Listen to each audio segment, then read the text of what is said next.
Welcome to Luca and Miguel. Enjoy the video. You begin by verifying prerequisites and taking the first actionable steps. Make sure your device has battery and a stable connection.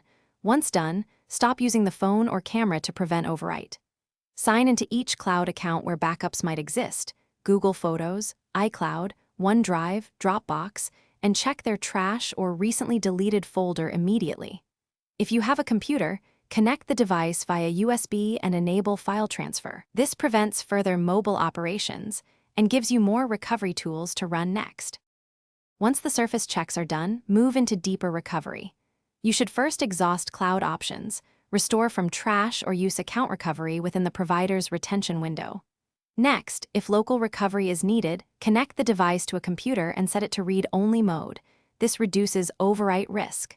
Run trusted recovery tools, pick one with preview and filter by image types, then scan the device or its storage dump.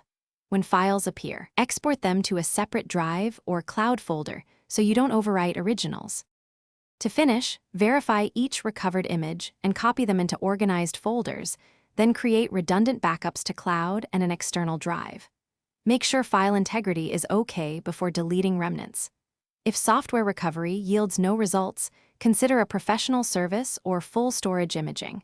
That preserves current state for advanced tools. If things go wrong, check developer options like USB debugging, confirm multi-factor prompts on cloud accounts, and restart scans with read-only disk images. These steps often unlock stuck recoveries. Thanks for watching and please subscribe. It's the best investment you'll ever make.